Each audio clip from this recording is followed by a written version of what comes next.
I don't think I should be telling you any of this at all, but I just really need to get it off of my chest. I've been working in Antarctica on and off for the last couple of years, and my last deployment there was the longest one yet. I don't want to go into too many technical details and bog the story down, because I don't really have a ton of time to type it out, and honestly, this is going to be plenty long already. I also don't want to be too specific with job roles and the like, or names, really. Let's just say I was working as a sort of researcher, let's say, over in Antarctica. We were studying specific sections of the continent, working from a remote base funded by the United States, researching blue ice areas, which, to sum up, act as a trap/conveyor belt type thing for meteorites, and allows us to study them in unique atmospheres and stuff like that. This particular day, there was some kind of a subglacial anomaly that we had detected with some of our equipment. The detection was actually located not too far away from one of these blue ice fields, and we figured that maybe we had disturbed something. It's also entirely plausible that it was just an equipment error, which had indeed happened numerous times in the past, so we weren't super sure. Still though, we had to be sure, and we had to be thorough. So, a team was dispatched just to locate wherever it was coming from and document our findings. Take photographs, make notes, and then come back and leave any kind of excavation or extraction for later when a full team would be dispatched. I'm going to skip to the point and skip all of the useless details that you don't care about. Just know that this trek involved multiple hours of travel and hauling tons of equipment and such, not to mention the numerous hours of planning beforehand and logistics and such. It ended with a crew of 4 of us descending down a very small crevasse-like opening is what I would call it, using rappels and other safety equipment. I can't remember the exact terminology that we were told about what was found, about what was detected. Some kind of structural anomaly located underneath the ice, but there was another word, and I can't quite recall the word right now. When we reached the bottom, I could not even believe my eyes at what I was seeing. It was half encased in ice, and was at the end of a naturally formed tunnel system. It was what I can only describe now as a pyramid-like structure. It blew my mind because how could something so large go so undetected for so long? We were in contact with our superiors and advisors and other scientists for the entire time that we were down there, using shortwave radios. We were instructed to investigate the structure, but to maintain caution at all times and retreat if anything seemed unsafe. Stepping into that structure, that was something else. There was an opening in the front that looked to be carved out. It seemed more like a temple than a pyramid. The second that I stepped inside, I shit you not, it felt like I got warmer. Like the temperature inside of that thing was multiple degrees higher than outside, but surely that couldn't be possible. There was also a horrible, horrible smell. Something like rot or decay. It smelled like something had died down there years ago and had just been wasting away and releasing horrible, natural gases. The ceilings inside of this place were impossibly huge. We got to work exploring the long hallways, taking down notes, taking photographs, and just trying to map the place out as best as we could, just rough sketches and the like, nothing concrete. It seemed like the entire structure just looped in a complete circle. Well, not a circle, a square, but you know what I mean. We must have done 3 or 4 entire loops of the place without finding any paths leading any deeper into the structure, or anything else at all, really. What we did find were things that definitely should not have been inside of there in a climate like that. In some of the corridors, we found things growing out of gaps in the floor and the stone walls. There wasn't much green left, and they'd obviously been dying and decaying, but there were bits of overgrowth down here, like bits of plant life and weeds and stuff like that. Again, it should have been impossible. The only explanation I can even come up with is that it was some kind of synthetic plant life that had stopped being maintained, but this place must have been abandoned for a very, very long time, and so that did not make much sense either. It was mostly just small weeds growing out of corners or bits of dead grass and the like. It wasn't anything major. Occasionally some vines that were looped in between bits of the stone that were just barely poking out. I think it must have been on the 5th loop or so of that place that we finally noticed something else. I was tired by this point. I think we all were. Just walking around that place, it seemed to drain our energy. On one of the walls, on the corner of one of the corridors, we noticed some carvings in the stone. They weren't so much carvings. They looked more like desperate scratches that were done in a hurry. They were shaky. I could tell because none of the lines were straight whatsoever. It looked like it was done with fingernails or maybe even by using another stone. It definitely wasn't done using any kind of sophisticated tool. It wasn't anything any of us could decipher, unfortunately. This was completely uncharted territory for everyone involved. This was a major discovery. I was honestly quite anxious, wondering how the news would even be broken to people, if ever. Even just other people back at base. We took photographs of these scratches and tried to fill in the rest of the layout map that we had.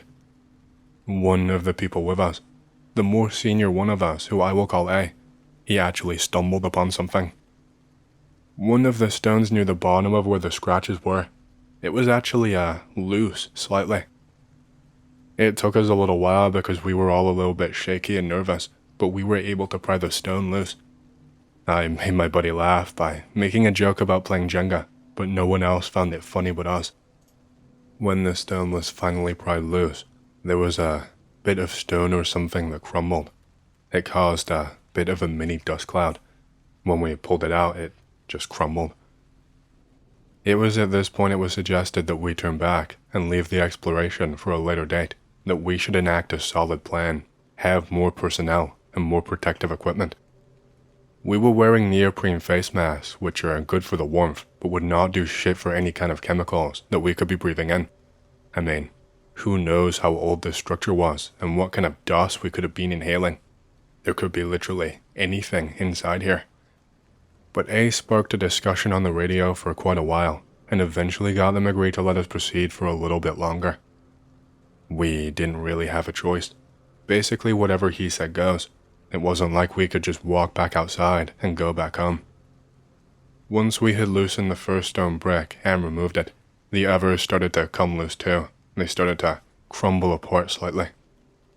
It wasn't long until we had created a low to the ground little crawl space that we could fit through, mostly.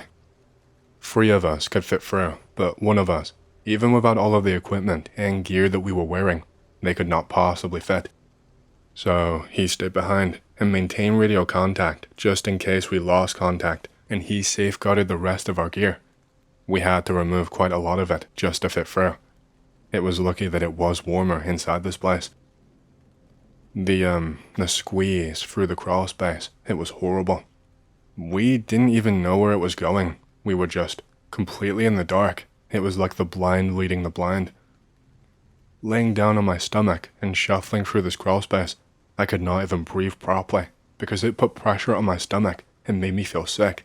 I swear that at one point, I could actually feel my stomach hit the top of this crawl space. It was nauseating, to say the least. I could also feel an ache on my nose because of the pressure of the stone above me pressing down on the bridge of it. I had to slide in on my back backwards because I could not fit at any other angle. It was such a stupid idea that I could not believe was ever approved. Why would you rush such a delicate discovery like that? Why would you take such a big risk without knowing all of the variables? Even to this day, it really doesn't make sense to me, and I don't know why it was allowed to happen by such professional people. It was even warmer when I was that low to the ground. It felt like there was lava underneath me that I was crawling over. I was honestly starting to feel pretty sick. I heard a bit of commotion while I was shuffling through. I was the last one in, so I was there last. The others were gasping and muttering, and my jaw dropped once I was able to finally stand up again. We were inside this big room. this big chamber-like thing. The visibility was horrible, even with our high-powered lights. The ceiling was massive. Our lights did not even reach the top. It took a while of trying to walk around carefully, but we found more things carved into the walls. They looked more elegant this time, like they weren't rushed, like they weren't done with fingernails or stone or whatever, like they were done with actual tools designed for the job. Again, we had no idea what the carvings were, so it didn't really make that much of a difference to us. We just took photographs and left it at that. It was a different discovery that changed everything, and that was much more disturbing. Out of nowhere, I just heard Ace shouting something, and we all went running towards him, trying to figure out what was wrong, if he was okay, if maybe he'd slipped and hurt himself or something. He was on his ass, with his hands out back behind him. He looked like he had been crouching down and had fallen down backwards, maybe out of shock or something. And out in front of him was something. It was so rotted and decomposed, but it looked like a body. A had some black stuff all over his hands and wrists that wouldn't come off even when he tried to wipe it on his pants. He was shouting and cursing at all of us and telling us it smelled like shit.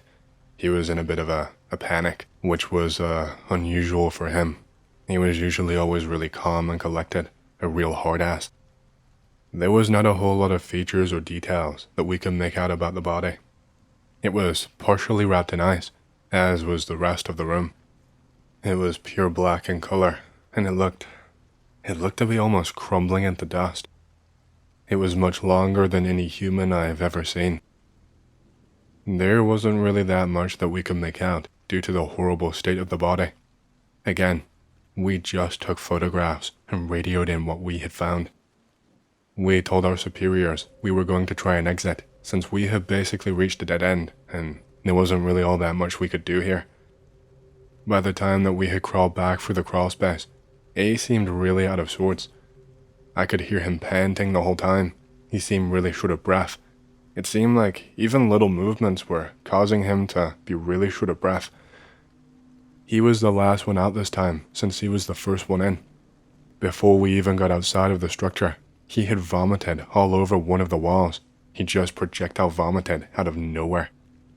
He looked dizzy and was struggling to walk. We were all in a panic by this point. 2 others had to hold him by the shoulders, just for him to be able to take 2 steps, one in front of the other. Luckily, there was medical intervention available nearby, but my stomach dropped when I saw that they were in full medical PPE, complete in biohazard suits with gloves. I mean, it made sense, but just seeing that kind of thing in front of you, it just kind of, it makes you panic. It sets your nerves on edge. It makes you feel like something is very, very incredibly wrong. We were ordered to stay far, far away until things could be sorted out and we could be quarantined properly. I thought it was a bit of an overreaction, but they told us that we would be dealt with if we didn't listen. I mean, at the time I thought it was an overreaction, but I think that's just because I didn't want it to happen. Because if it happened, then it felt like it was real, like something bad was going to happen. By the time a vehicle was brought around for us, and we were able to be transported while being kept safely away from other personnel, A had gotten much worse. He could not even stand up anymore. He was slurring his words. He kept letting drool escape from the side of his mouth. It seemed almost like he was dehydrated all of a sudden. He had that kind of that short-term memory loss and dizziness that you would expect from something like that. Rooms were prepared for us that would isolate us from each other, but so that we could still interact. It was a bit makeshift, I guess, because no one was prepared for this. I spent almost a month in quarantine because they wanted to be extra safe, and at first I was furious, panicked, scared for my life. But seeing what happened the rest of the time that I was there, I can't really say I blame them anymore. I don't really hold it against them. It was an entire month of daily checkups, endless questioning, endless blood tests and the like, getting the same shitty food delivered to me 3 times a day, and having nothing to do but staring at the same fucking walls. It was driving me nuts. By the end of the quarantine, he could not even talk.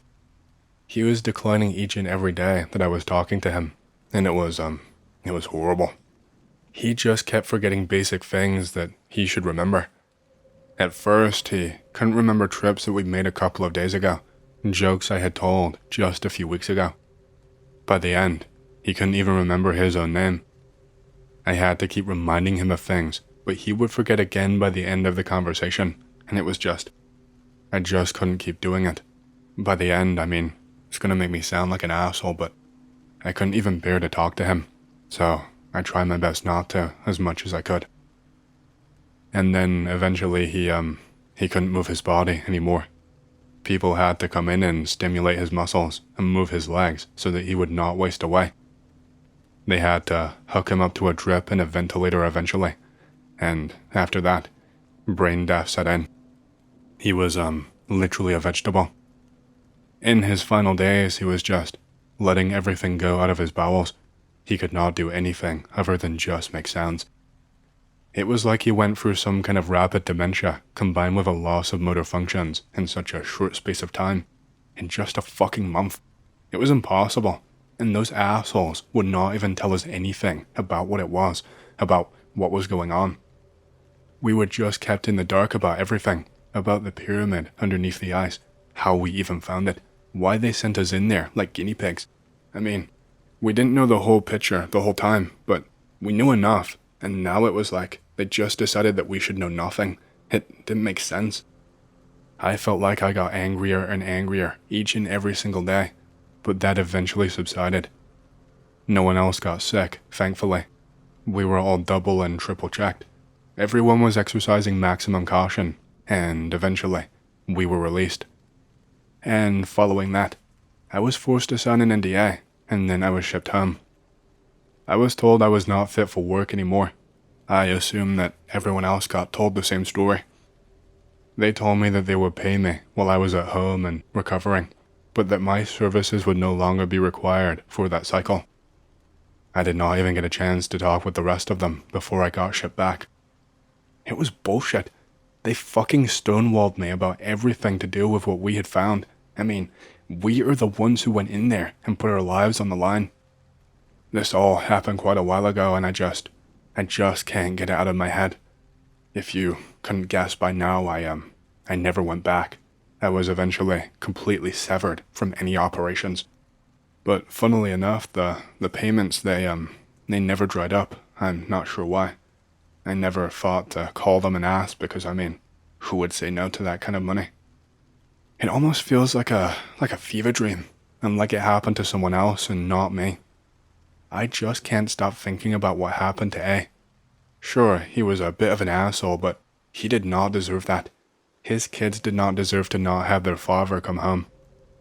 I just can't get the image out of my head of him just lying there in that room all alone, just drooling and being unable to even control his own bodily functions.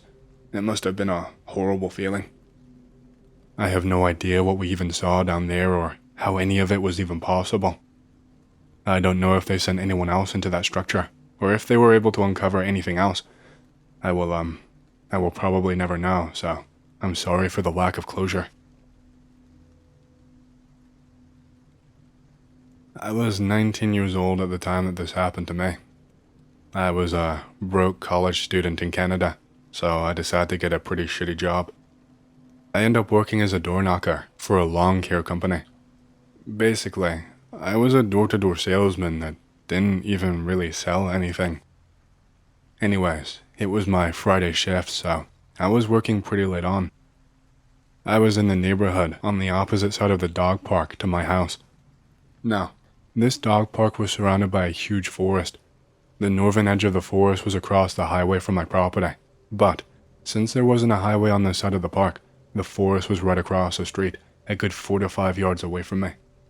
Now, 4 to 5 yards might not sound like much, but when you're 4 to 5 yards away from a spooky forest at night, it doesn't feel like a long distance. Anyway, back to the story. The night is actually going pretty well so far. I have 5 leads so far, which is, it's a lot for me. Hell yeah. I'm walking down a long driveway from a house I just got rejected at. I suddenly see a shape in the forest. I just assume it's a coyote or something like that, as those are pretty common in my area, and from what I saw it was about just the right size. I still decide to be cautious though, because it's a wild animal and you can't predict them. I decide to pick up the pace in between houses. I probably do around 5 more houses. I see that damn thing again. From this glimpse that I get of the thing looks a little bit too big to be a coyote. It was long, and it had a bony spine poking out of its back, it looked like. Alright, maybe it's just a long, starving coyote. Or maybe a stray dog. I don't even know. I also hear this odd gurgling sound coming from the woods. At this point I'm really freaking out here. I am pretty much booking it in between the houses. I'm just full on sprinting. I had like 20 more houses to do on just that street, and I knew my supervisor would tell me I was bullshitting her. On my last 5 houses, I had thankfully not seen that thing in quite a while. I just assumed it fucked off to eat something or whatever. At this point, I'm finally feeling safe again. I know, what a moron I am. I finish the houses. I have no new leads.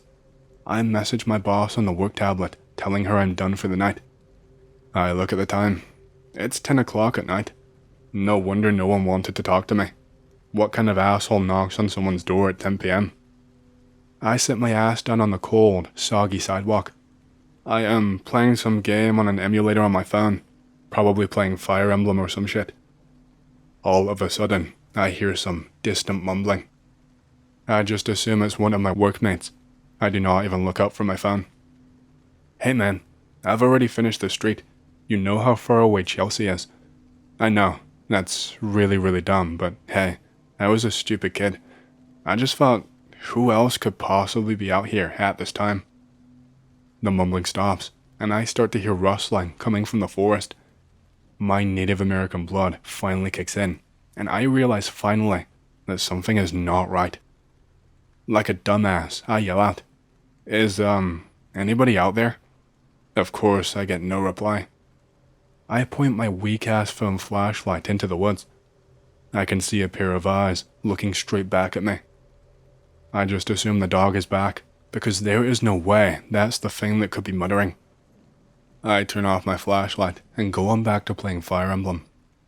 That damn mumbling starts up again. It's definitely coming from the woods. I finally hear something audible. Hey man, I've already finished the street. You know how far away Chelsea is?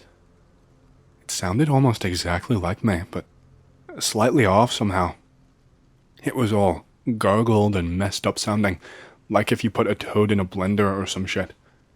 At this point, I just want to get the hell out of there, but the woods go on for a couple of more blocks, and this is probably the most well-lit area. I frantically text Chelsea, who is my supervisor, and I ask how far away she is. She is driving, so of course I don't get a reply back. I decide to stand up and move a little bit closer to the house. It's a pretty rural area, so the houses are pretty far apart. I usually would worry about the homeowner getting mad at me for standing on their property, but this was an exception. Is anybody there? Comes out of the woods in that same messed up voice. I tactically shit my pants, and I move a little bit closer to the house. Then I start hearing what sounds like a messed up version of a bird call. What the hell even is this thing? I know at this point it's not someone screwing with me. My ride finally shows up. Screw you, Chelsea. Why you park so close to the woods? I run to the van and I jump into the back. I make the mistake of looking into the woods while doing so. I finally get a decent look at the thing that's been harassing me all night long. It looks like a bipedal dog with matted, slimy black fur. I swear to God, this is the part that really gives me chills, still to this day. This thing smiles at me, and it waves at me. It fucking smiles and waves. I tell Chelsea to haul ass out of there. She gives me a weird look, but still says okay. I don't talk about what I saw. I tell my boss I'm quitting as soon as I get to work. Well, that's the end of the story about the only supernatural thing that's ever happened to me. I have not seen anything since, and I am more glad than ever that there is a huge-ass highway in between me and that forest. This is probably the only time I will ever tell this story. I don't really like to think about it. My story took place a few years ago when we lived on the reservation in Arizona. My entire family had gotten together for my mom's birthday and spent the night at my grandmother's house out in the sticks, in the middle of nowhere basically. At about 10:30 p.m., her dog started barking and howling like crazy. No one got up to check because it was pitch black outside, but I could tell that the dogs were running back and forth, chasing something. I got curious, so I turned the outside light on and stepped out the front door to see what was going on. Then, suddenly, something jumped from the tree onto the side of my grandmother's house and started crawling like Spider-Man all around the house. It was hard to make out, but it looked like a small man crawling like a lizard. The house was made of stucco, but it moved around easily. This thing was fast too. The dogs were going nuts. I ran to the house screaming. Everyone was terrified, and I remember crawling underneath the bed. The noises were horrible, and it sounded like there were more than one. I heard squeaking sounds that got real loud at times. They would jump on top of the roof and could be heard walking around. I don't remember how long it lasted, but I was underneath the bed the entire night. When dawn came, we all went outside to check out the house. There were bits of stucco knocked off, but not as bad as I thought it would be. The dogs were in the tool shed and too tired to move. Then my uncle got a ladder, so he and I climbed up to the roof. What we saw was really shocking. There were hundreds of white handprints going around the flat roof, right up to the edge. The handprints were small in size, but they were definitely human. It looked like the hands had been dipped in white paint. I looked closer, but it wasn't paint. It was almost like a thick chalk. My uncle told me not to mention it to anyone in the family, especially my grandmother. She had said that all of her life that skinwalkers were after her. I didn't believe her, but after that night, I began to wonder if she was telling the truth. I later asked my uncle what he thought it was. He did not even hesitate, and he said it was definitely witches. He said our family had been cursed during the old days before the treaties. He said that someone in the family was a known witch, and when they were killed, the elders had placed a curse on the family. My uncle then laughed and said that no one outside of the family remembers any of that, and that it's probably a rumor anyway. Well, it scared me enough that I believe that there may be something to that story. After that incident, I never spent another night at my grandmother's place ever again. This happened to me when I was around 10 years old. My storytelling sucks, but bear with me. I was an annoying boy with annoying friends. My friends and I organized a sleepover at some kid's backyard. The oldest of our group, we will call him Ed, thinks about scaring the rest of us by telling them spooky stories. Ed, another kid who we'll call Max, and me, tried to come up with a spooky story. Max's dad owns a horse, so we agreed upon telling a story about a horseman's ghost, kinda like the Headless Horseman.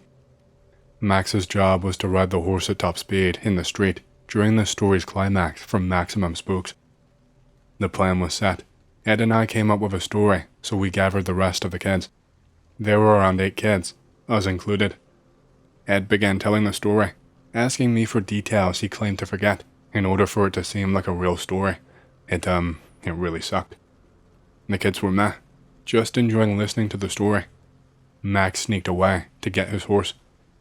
Max would wait for our signal. Ed scream. The kids seemed to be really spooked by now. Ed screams, but nothing happens. We thought that maybe Max did not hear, so I tried screaming even louder. Nothing happens. The kids look all confused by our screams, but figured that we were trying to scare them. They began returning to other games and stuff. Then it happened. Horse hooves against the pavement, but at a really slow pace, but really, really loud. All of the kids heard this and started freaking out. Ed and I were confused because that was not the plan, but okay, as long as it works. The kids start to ask about the sound they wanted to see. We start walking towards the street. Ed was leading the way. Knowing that it was Max, he had nothing to fear. Then someone touches my shoulder. It's Max. He was all sweaty and breathing like he ran a marathon. He tells me he couldn't find the horse. Holy shit. I explained to him that we just heard a horse walking in the street. He seems relieved and walks faster, leaving me and Ed behind. Max suddenly stops when reaching the street. We caught up. He is pale, he is frozen, and then we see. There is this massive horse, like 2.3 meters tall, black as the night itself. It breathed heavily and walked really slowly. The sound that its hooves made was so loud. Most kids freaked out and went to the backyard to hide in the tents. Ed, Max, and I, we were just frozen, watching the horse. That was not our horse. The horse stops and just glares at us for a moment before continuing on walking. It seemed peaceful, yet we felt like something was really wrong. I can't really describe what. We slowly walked back to the yard, looking back in fear. I could not sleep. Something was wrong. The night became really quiet after that.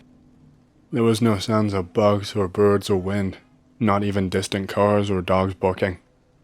The next morning, we went to Max's to look for his horse. His father had already found the horse. It was dead. His dad said it choked with something, but there was blood coming out of its nose and mouth.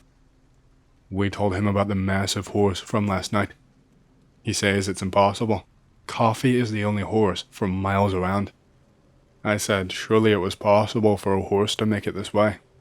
He explained that there are no horses with that description near the area.